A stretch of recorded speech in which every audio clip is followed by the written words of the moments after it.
Artificial intelligence. Man, it's a topic that brings out some strong reactions, doesn't it? On one side, you hear this promise of a utopia. We're going to cure cancer, solve climate change, all of it. But then on the other side, you get these really dark fears of mass unemployment or even, human extinction.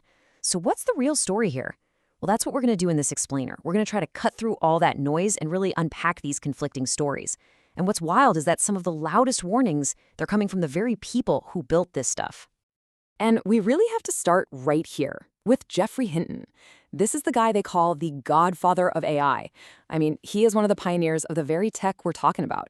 And now his main mission is just to raise the alarm. Look, when the creator of something turns around and says, hey, this could be really dangerous, that's a signal that the stakes are, well, they're about as high as they can get. So what are these dangers he's so worried about? And what's the incredible promise on the flip side that makes this whole thing so compelling in the first place? Okay, so before we get into the peril, we've got to talk about the promise. Because you have to understand why everyone is so excited. See, AI isn't some science fiction thing anymore. It's here, right now, and it's basically this new kind of creative superpower that's available to pretty much everyone. And we are talking way beyond just asking a chatbot to write a silly poem. I mean, listen to this quote. It just captures this massive shift perfectly. This is from an entrepreneur who, with absolutely zero coding skills, used an AI tool to build a whole software company. We're talking website, payment systems, the whole shebang. And he launched it in minutes. His friends were literally putting in their credit cards and paying him almost immediately. That level of empowerment, we've just never seen anything like it. So what is the tech behind this? Well, it's something called an AI agent. The easiest way to think about it is like a personal assistant you can just tell what to do in plain English. For example, one guy asked an AI agent to order some water from a local CVS, and the agent just did it. It went online, found the store, picked the water, typed in the address, put in the credit card info, even added a tip. And minutes later, the water was at his door, all by itself. Now, just imagine applying that kind of power to way more complex stuff. In this right here, this brings us to the central conflict of the whole AI debate. You have these two incredibly powerful, totally competing stories. On one hand, you have this vision of utopia, right? Abundance for all our big problems solved. And on the other, a straight-up dystopia of chaos and control. And the really confusing part, they might both be true at the same time. I mean, the sheer scale of what we're talking about here is staggering. You look at the promise column and you see things like curing cancer, solving climate change, creating abundance for all. But then you look right next to it at the peril column, and for every one of those promises, there's this terrifying flip side: mass unemployment, autonomous weapons, and intelligence we can't control that could lead to our own extinction.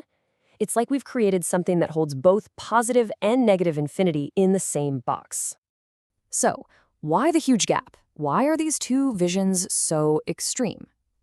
Well, according to insiders like Tristan Harris, it's because there's a totally different conversation happening behind closed doors than the one we're all hearing in public. The people who are actually building this stuff, well, the word is they are a lot more concerned than they're letting on. And this is what they call the race dynamic. See, the fear is that if you're the one company that slows down to focus on safety, a competitor, or maybe another country, is going to get to artificial general intelligence, or AGI, before you do. An AGI, that's basically an AI that's as smart or smarter than a human at pretty much everything. So in this winner-take-all race to build what is essentially a godlike intelligence, nobody, and I mean nobody, wants to come in second place. And that pressure forces them to just keep pushing forward, even if they secretly believe the risk of a terrible outcome is terrifyingly high. Okay, so this whole race dynamic, it brings us from that kind of abstract, existential risk down to something way more immediate, something that millions of people are thinking about. Is an AI going to take my job? And this is where the debate gets very, very real, very fast. If you want a clue about what the creators of this tech think is coming, just look at their side projects. Take Sam Altman, the CEO of OpenAI. He also co-founded a project called WorldCoin. And its stated goal is to help create a system for universal basic income, UBI, where everyone gets a regular payment just for being alive. Now, that kind of suggests that he foresees a future where a whole lot of people might not be able to earn a living in the way we do now. And this isn't just speculation. There's data to back it up. A World Bank study looked at what happens when new tech causes a sudden jump in productivity. And the data is pretty clear. When productivity shoots up like that, employment immediately goes down, at least in the short term, because the tech replaces workers. Now, sure, past technological revolutions also cause disruptions, but the speed and the sheer scale of AI hitting so many different jobs all at once, that's what could make this time different. In fact, the study gets really specific. It shows that in advanced economies, for every 10% boost in productivity from technology, you see an immediate 2% drop in employment in that first year. Now, the economy does tend to adjust over time, but that initial shock, that's significant, and it's very real.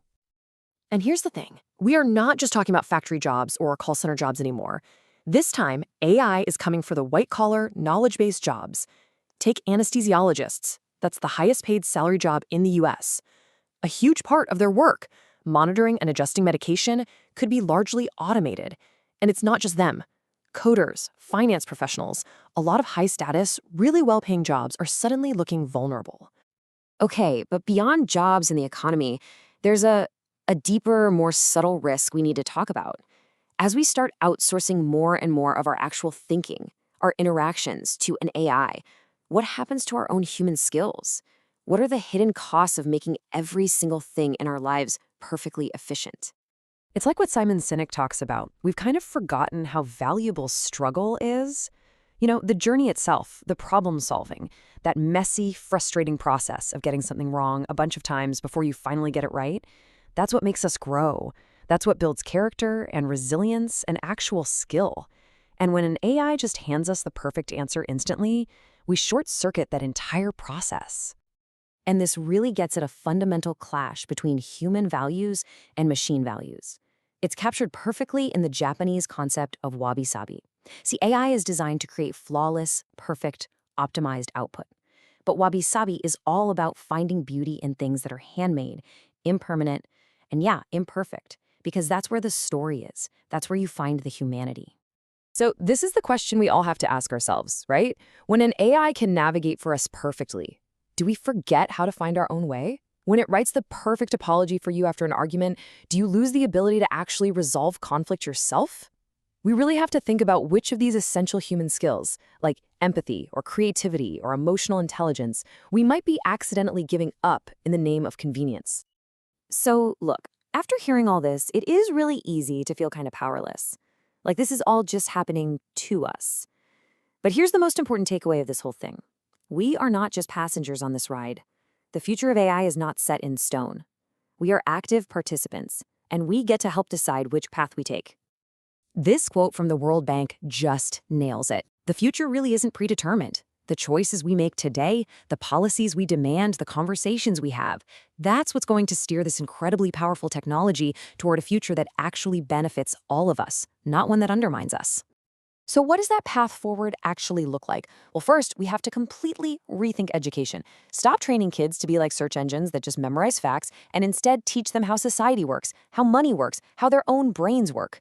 Second, we need to invest in people, in reskilling and helping everyone adapt to work with AI, not just be replaced by it. Third, we have to demand smart policy and regulation. Come on, humanity has come together to manage huge risks before, like nuclear weapons or CFCs. We can do it again. And finally, on a personal level, we have to make a conscious choice to practice and value those messy human skills, like empathy and creativity, that AI just can't touch. Because in the end, it might all boil down to this one question. AI really has two superpowers it can give us.